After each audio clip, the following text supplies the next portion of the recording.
আজকে আলোচনা করতেছি একটা কুফরি বশীকরণ তাবিজ নিয়ে।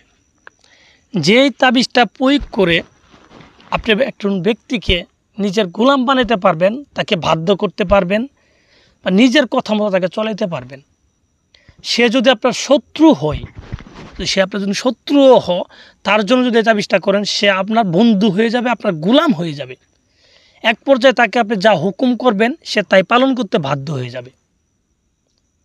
তো ভিউয়ার্স, এছাড়াও যদি কোনো স্বামী তার স্ত্রীর জন্য করতে চান, তার অবাধ্য স্ত্রীকে বাধ্য করার জন্য, তাহলে কিন্তু করতে পারেন। এটা করলে আপনার স্ত্রী আপনার কথা মতোই চলবে। অন্য জায়গায় যদি পরকীয়াও করে, তাহলে সে আপনার কাছে ফিরে আসবে সেই পরকীয়া বাদ দিয়ে। আর কোন স্ত্রী যদি তার স্বামীর জন্য করতে চান, যে আপনার স্বামী অন্য মেয়ের প্রতি লোভ আছে বা পরকীয়া করে, তাহলে যদি আপনি তার জন্য করেন, তাহলে দেখবেন আপনি যতদিন দুনিয়ার বুকে বেঁচে থাকবেন, আমৃত্যু সেই ব্যক্তি আপনাকে ছাড়া কিছু বা বুঝবে না। অন্য কোনো মেয়ে যদি তাকে আরও সোনার মোহরও দেয়, তাহলে তার কাছে সে যাবে না, তার কাছে কখনো সে তৃপ্তি পাবে না। সে যদি দূরেও থাকে, সে আপনার সাথে সম্পর্ক রাখবে। সে মৃত্যুর আগ পর্যন্ত হলো আপনার সাথে সম্পর্ক থাকবে। কিন্তু কথা হচ্ছে, আমি যেইভাবে বলতেছি যে এইভাবে কাজ হবে ঠিক আছে, কিন্তু আপনার তাবিজটা কিন্তু সঠিকভাবে লিখতে হবে। তখনই কিন্তু আপনার এইভাবে কাজ হবে, তখনই আপনার স্বামী আপনার গোলাম হবে, যখন আপনার তাবিজটা সঠিকভাবে লিখতে পারবেন। এর আগে কিন্তু হবে না। তো ভিউয়ার্স, তাহলে আমাদের গুরুত্বপূর্ণ বিষয় হচ্ছে তাবিজটা লিখা। হয়তো বয়স কম বেশ যাই হোক, তাবিজটা যদি সঠিকভাবে লিখতে পারি, একটা কিছু হবেই। হয়তো গোলাম হয়ে যাবে, না হলে ভালোবাসা হয়ে যাবে, একটা না একটা তো হবে। হয়তো কম বেশি হইতে পারে, কিন্তু আপনার তাবিজটা তো ভালোভাবে লিখতে হবে। তো তাবিজটাকে সঠিক নিয়মে লিখলেই কিন্তু কাজ হবে। তো তাবিজটা সঠিক নিয়মে কীভাবে লিখবেন, এই সম্পর্কে কিন্তু আমি আপনাদের বিস্তারিত সম্পূর্ণ বলে দিব যে কিভাবে তাবিজটা লিখলে কাজ হবে। আর আপনারা নিজেরা পণ্ডিতি না করি আমাকে গুরু মানতে হবে না, নিজের ভাই মনে করে ভাই মেনে আপনি আমার কথা মতো তাবিজটা লিখেন, ঠিক আছে? আশা করি কাজ হয়ে যাবে। অযথায় বিভিন্ন কবিরাস্থান থেকে পিছিয়ে ঘুরে লাভ নেই, অযথায় ঘুরে ফেরা করে কোনো লাভ নেই, বুঝেন নাই? সঠিক জিনিস না থাকলে, সঠিক নিয়ম না থাকলে সারা জীবন তাবিজ কবজ করলেও কাজ হবে না, কারণ সঠিক জিনিস থাকা লাগবে। তো ভিউয়ার্স, যাই হোক, আমি বেশি কথা বলে বলছি। তা এই তাবিজটা যারা করতে চান তারা কিভাবে করবেন আমি সেটাই বলছি। আপনারা মনোযোগ সহকারে আমার কথাগুলো শুনেন, আর ভিডিওটা কাটবেন না, কাটলে পরে বুঝবেন না। তাই মনোযোগ দিয়ে ফুল ভিডিওটা দেখেন আর আমার কথাগুলো শুনেন। যারা করবেন এই তাবিজটা যে কোনো একটা শনিবারের দিন করবেন, শনিবার দিন রাত্রের বেলা করবেন। রাত্রের বেলা শ্মশান ঘাটে গিয়ে করবেন। শ্মশানে যেখানে চিতাপুরা, সেই জায়গায় বসে দক্ষিণ দিক মুখ করে বসবেন।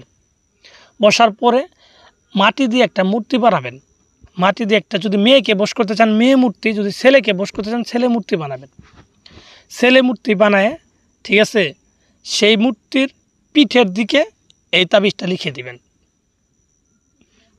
লিখে দেওয়ার পর তাবিজের অপর পৃষ্ঠে, মানে বুকের দিকে মূর্তির যাকে করতে চান তার নাম এবং তার বাবার নাম, আপনার নাম, আপনার মায়ের নাম, এই নামগুলো লিখে দিবেন।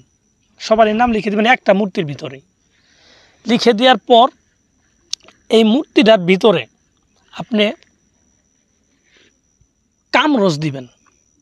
কামরস অবশ্যই বুঝেন, নিজের কামরস দিবেন। ছেলেরা বীর্য দিবেন, মেয়েরা কামরস দিবেন, এবং নিজের মাথা চুল দিবেন, ঠিক আছে? পারলে অবিবাহিত মেয়ের মাসিকে রক্ত দিবেন, এইগুলা দিবেন। মুনামুনি ফল দিবেন, ঠিক আছে? ফলগুলা দিবেন। এই সব কিছু দেওয়ার পরে মূর্তিটাকে ভালোভাবে কালো কাপড় দিয়ে পেঁচিয়ে নেবেন। পেঁচিয়ে নেওয়ার পর এই মূর্তিটাকে নিয়ে একটা মাটির হাঁড়িতে, ঠিক আছে, রাখবেন। ভিতরে রাখার পরে এটাকে আমরা উপরে কিছু মিষ্টি জাতীয় মধু এগুলো দিয়ে দিবেন ভিতরে। মধু, ঠিক আছে, কী কী দেওয়া লাগবে আমি আবার বলছি। মিষ্টি জাতীয় দিবেন, মধু দিবেন বা চিনি দিবেন, ঠিক আছে, কামরস দিবেন, ঠিক আছে, মুনামুনি ফল দিবেন, নিজের চুল দিবেন, আর প্রয়োজন যদি একটু আঙ্গুলে রক্ত বের করতে পারেন রক্ত দিবেন, ঠিক আছে, এইগুলা দিবেন।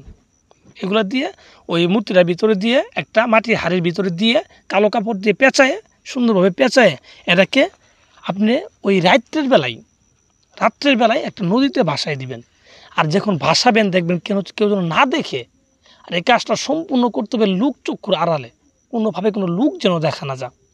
তো এইভাবে যখন কাজটা সম্পূর্ণ করতে পারবেন, ঠিক আছে? আর আপনি 3টে দিন অপেক্ষা করবেন, দেখবেন আপনার কাঙ্ক্ষিত ব্যক্তি যত দূরে থাকুক, এবং বিশ্বাস করেন ভাই, যত দূরে থাকুক সে আপনার বাধ্য হইতে বাধ্য, সে আপনার বাধ্য হবে যদি আপনি সঠিকভাবে করতে পারেন। ভাই আপনার আমি কি বলবো, আমাকে গুরু মানতে হবে না, ভাই মেনে কাজটা করেন সঠিক নিয়মে, আমার কথা মতো, দেখেন কাজ হবে ভাই। অযথাই এগুলো কবিরাজি ঘোরাফেরা করে সময় নষ্ট করেন না।